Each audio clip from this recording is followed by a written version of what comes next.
All right, at the Lighthouse Classic here with Grace Baptist Academy from Ocean Springs, Mississippi. Coach just took a loss to Houston out of Tennessee.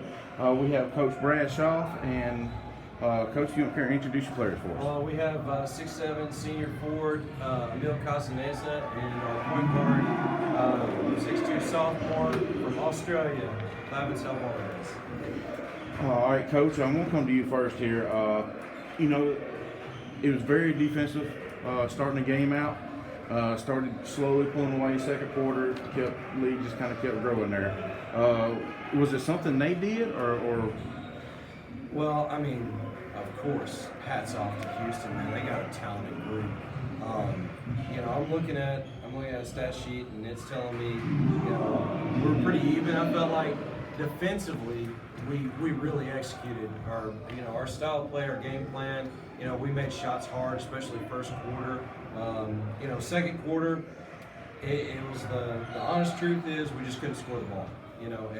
And from there you look at the third quarter, pretty even. Fourth quarter, we put in some subs and made some changes, and it just kind of exploded. So, overall, first quarter, third quarter, I think we did pretty well. Especially defensively. Our scoring, Emile kind of took it on his back to put the ball in the hole for us because we just weren't getting any production anywhere else. But overall, I felt like we did a pretty solid job. I think we had a good scout on them. We defended shooters, but of course, Mason could rise up and just knock down some stuff, and he's a ball player. So, hats off to them. But I feel like we competed.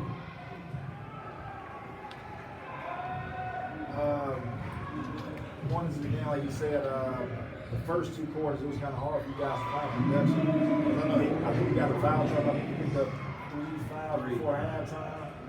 So it was kind of lackadaisical days ago when you went out, because I think we had like the first 7 points. I think it was like that.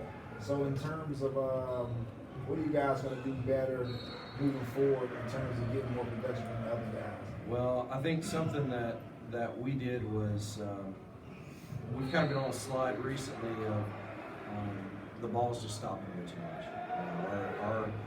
Our ball reversals haven't been present, which is something that we need to do well in order to be successful. If we concentrate on one guy, like we had Emile rolling a little bit, and eventually got there, but they started sending doubles. We got to have that second and third guy to help us out. What we're going to do is, we're going to get back in practice. We're going to shoot the basketball. And something that we've made an emphasis really started about 2 weeks ago was passing the ball and shooting it off the catch. I think that's something that we need to get back to, that we need to be really good at. Not the dribble pickup stuff. Dribble pickup's fine, but we're better when the ball moves. So, absolutely. I think a lot of it is rhythm. If we get our rhythm and somebody's holding the ball and it's just pounding the ground and that's it, then we're not going to be as successful that way. For me, how did you feel playing in front of the crowd? Because it pretty much, to me, once you get it one-on-one, it's pretty hard for anybody to stop you with the back to the basket, because you can hit the short corner jumper, you come out to 3, and you got enough skill to finish around the paint. How did it feel playing in front of this crowd? It's something that I'm used to. I'm used to crowd. It wasn't like a challenge for me. So I was able to execute my stuff and doing the things. Because you had a strong number. I think you had 15, 13, 15 and 12. 15 to 12. So I mean, that was a great stat, man. Do you feel that in order for you guys to be more successful, you're gonna have to touch the ball more? Because I think you shot 17. He had 17 attempts. 17 attempts. So do you feel like you might have to shoot a little bit more? Or?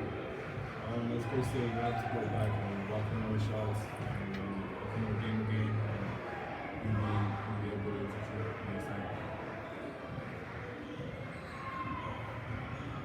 No, I just how's the transition? I know you guys are international, so how's the transition being? I know time zones and different things. I don't know how long y'all been in the States, but how has your transition been with playing and playing in the program and trying to develop?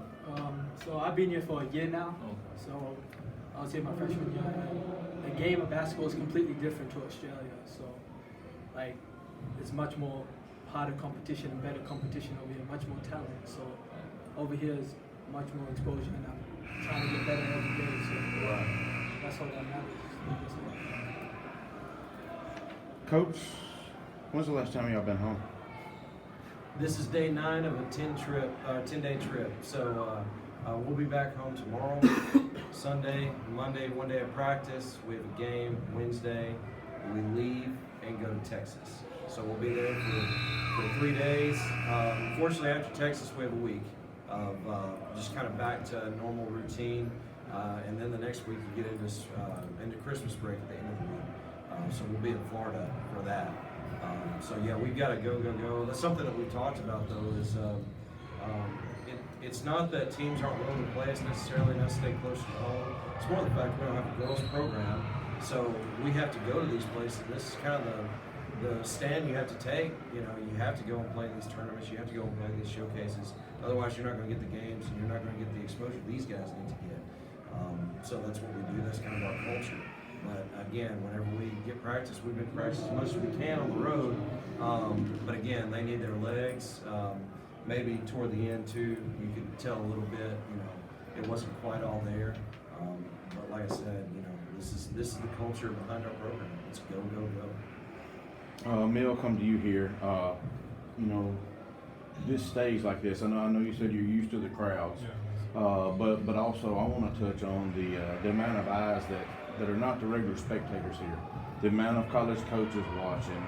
You know, you had plenty of high major coaches in the building. You know, there's tons of coaches here, tons of scouts, tons of media.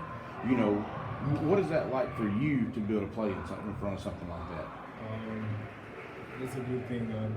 It's like I have to show up like as a player because being here is one thing, but executing as a player is another thing. So I gotta be able to do my stuff on the court, play as hard as I can, play with my teammates, share the ball and all the stuff.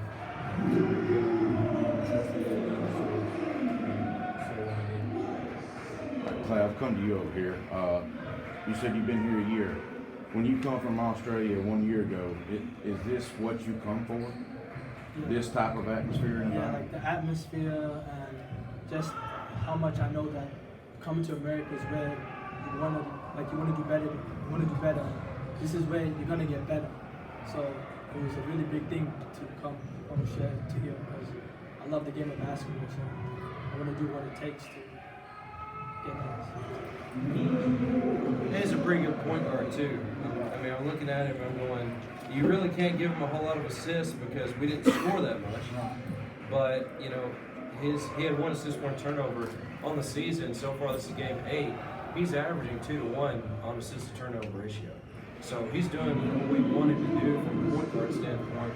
You know, he's a strong body point guard. He's leading the team. And what I love about guys that are unselfish is the fact that they will literally take themselves out of the game, not because it's hard, it's because they need to come out, otherwise he's going to hurt the team. So that's been something that really both of these guys do. They're extremely unselfish. Even though Emile's taking most of our shots tonight, it's because he had to. But overall, you know, these guys are really important to our program, and they do a good job. And of course, we're gonna rebound from this. We're gonna take it every single game. We're gonna learn. We're gonna get better. And by the end of the season, unfortunately, I was telling this to them earlier, is, you know, unfortunately, this can't be played at the end of the year because we will be a different team, as will just about everybody else. Once we get this all figured out on the offensive side, we're gonna be fine. And it comes from, you know, the work ethic of unselfish guys like we have to make good things happen in the future. Do you think, because I love the little flow again, we come down and transition, hit the little quick switching on flow. Do you think you need to be more aggressive in spurts? Yeah, I feel like because first, like my first job as a point guard is I want to get my team involved, but yeah, I love that floater, and if I have the chance, I'll take it. But at the same time, I feel like I need to develop my game more to where I can have a pull-up jump shot, because sometimes when I floater and it goes in, it's like every time I'm driving, taking a floater, I'm not thinking about taking a layup or something else. So I just need to keep developing my game because I know I have a floater, but there's more things to add to it because it's not going to always be there. So that's it. Thanks, guys.